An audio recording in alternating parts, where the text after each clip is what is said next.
ಟೆಸ್ಟ್ಗೆ Virat Kohli, Rohit Sharma good bye ಹೇಳಿದ ಮೇಲೆ team India ಕಥೆ ಮುಗಿತು.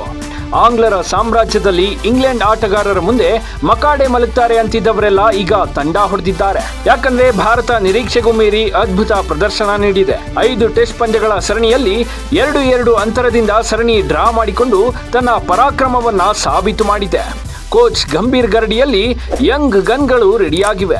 ಸೋಲು ಗೆಲುವು ಹೊರತಾಗಿಯೂ ಕೆಲವು ಆಟಗಾರರು ನಿರೀಕ್ಷೆಗೂ ಮೀರಿ ಪ್ರದರ್ಶನ ನೀಡಿದ್ದಾರೆ. ಈ ಎಲ್ಲದರ ಕಂಪ್ಲೀಟ್ ಡೀಟೇಲ್ಸ್ ಹೇಳ್ತೀವಿ. ಅದಕ್ಕೂ ಮೊದಲು ಬಾಸ್ ಟಿವಿ ಕನ್ನಡ ಚಾನೆಲ್ನ ಸಬ್ಸ್ಕ್ರೈಬ್ ಮಾಡಿ. ಮೊದಲ ಸರಣಿಯಲ್ಲೇ ಗಿಲ್ ಕಮಾಲ್. ಕೊಹ್ಲಿ ಸ್ಥಾನದಲ್ಲಿ ಮಿಂಚಿದ ಶುಭ್ಮನ್ ಗಿಲ್.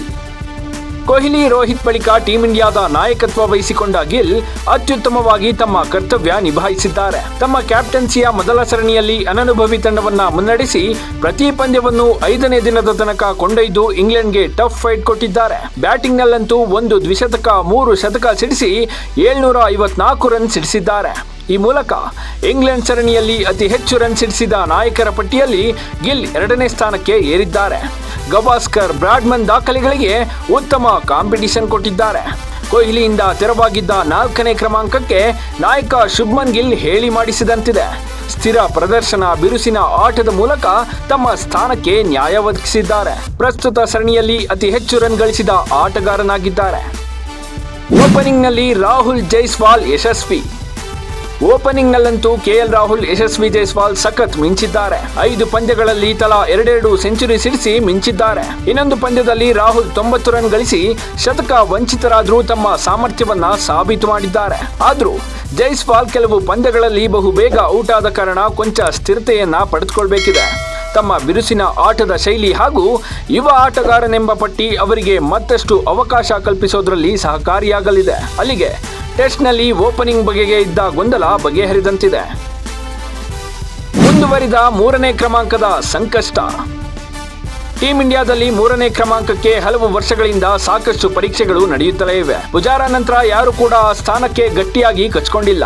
ಇದೀಗ ಸತತ 8 ವರ್ಷಗಳ ಬಳಿಕ ಕಂಬ್ಯಾಕ್ ಮಾಡಿದ್ದ ಕರುಣ್ ನಾಯರ್ ತಮಗೆ ಸಿಕ್ಕ ಅವಕಾಶವನ್ನ ಕೈಚೆಲ್ಲಿ ಕೂತಿದ್ದಾರೆ. ಕೇವಲ 1 ಅರ್ಧ ಶತಕ ಬಿಟ್ರೆ ಗರಿಷ್ಠ ರನ್ ಕಲೆ ಹಾಕುವಲ್ಲಿ ವಿಫಲವಾಗಿದ್ದಾರೆ.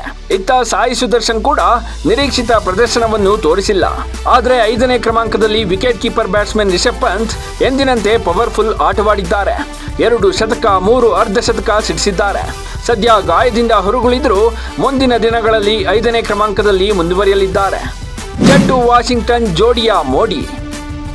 ಇನ್ನು 6ನೇ ಮತ್ತು 7ನೇ ಕ್ರಮಾಂಕದಲ್ಲಿ ಆಲ್ರೌಂಡರ್ಗಳಾದ ರವೀಂದ್ರ ಜಡೇಜಾ ಮತ್ತು ವಾಷಿಂಗ್ಟನ್ ಸುಂದರ್ ಎಲ್ಲರ ಗಮನ ಸೆಳೆದಿದ್ದಾರೆ. ನಂಬರ್ 1 ಟೆಸ್ಟ್ ಆಲ್ರೌಂಡರ್ ಜಡೇಜಾ 2-3 ಬಾರಿ ಭಾರತವನ್ನ ಸೋಲಿನ ಸುಳಿಯಿಂದ ಪಾರು ಮಾಡಿದ್ದಾರೆ. ವಾಷಿಂಗ್ಟನ್ ಕೂಡ ಬ್ಯಾಟಿಂಗ್ ನಲ್ಲಿ ಸೆಂಚುರಿ, ಬೌಲಿಂಗ್ ನಲ್ಲಿ ಭರ್ಜರಿ ವಿಕೆಟ್ ಗಳನ್ನ ಪಡೆದು ಹೊಸ ಭರವಸೆ ಮೂಡಿಸಿದ್ದಾರೆ. ಇವರಿಬ್ಬರ ಶತಕದ ಜೊತೆಯಾಟ, ಸ್ಥಿರ ಪ್ರದರ್ಶನ, ಬೌಲಿಂಗ್ ನಲ್ಲೂ ಕಟ್ಟಿ ಹಾಕುವ ಕೌಶಲ್ಯದಿಂದ ಇವರ ಪ್ಲೇ ಸೇಫ್ ಅಂತ ಹೇಳಲಾಗ್ತಿದೆ. ಬೌಲಿಂಗ್ ನಲ್ಲಿ ಯಾರ ಸ್ಥಾನ ಭದ್ರ? ಪ್ರಸ್ತುತ ಸರಣಿಯಲ್ಲಿ ಭಾರತ ಎಡವಿರೋದೇ ಬೌಲಿಂಗ್ನಲ್ಲಿ. ಜಸ್ಪ್ರೀತ್ ಬುಮ್ರಾ ಕೆಲವು ಮ್ಯಾಚ್ಗಳಲ್ಲಿ 5 ವಿಕೆಟ್ಗಳನ್ನು ತೆಗೆದುಕೊಂಡ್ರೂ ಫಿಟ್ನೆಸ್ ಸಮಸ್ಯೆಯಿಂದ ಹೊರಗುಳಿಯಬೇಕಾಯಿತು. ಆದರೂ ನಂಬರ್ 1 ಟೆಸ್ಟ್ ಬೌಲರ್ ಸ್ಥಾನ ಅವರ ಕೈಯಲ್ಲೇ ಇದೆ.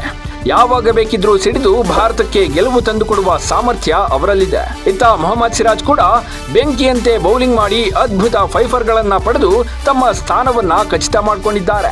ಇನ್ನು ಕನ್ನಡಿಗ ಪ್ರಸಿದ್ಧ ಕೃಷ್ಣ ಕೆಲವೊಮ್ಮೆ ಭರ್ಜರಿ ಬೌಲಿಂಗ್ ಮಾಡಿ ವಿಕೆಟ್ಗಳನ್ನ ಪಡೆದುಕೊಂಡ್ರು ಸಾಕಷ್ಟು ರನ್ಗಳನ್ನ ಬಿಟ್ಟುಕೊಟ್ಟು ಕೊಂಚ ಎಡವಿದ್ದಾರೆ. ಹೀಗಾಗಿ ಅವರ ಸ್ಥಾನವು ಪಲ್ಲಟವಾಗುವ ಸಾಧ್ಯತೆ ಇದೆ. ಟೆಸ್ಟ್ನಲ್ಲಿ ಸರ್ವಶ್ರೇಷ್ಠರಾಗ್ತಾರಾ ಜೋ ರೂಟ್? ಇನ್ನು ಇಂಗ್ಲೆಂಡ್ ತಂಡ ಕೂಡ ಸ್ಫೋಟಕ ಆಟವಾಡಿದೆ.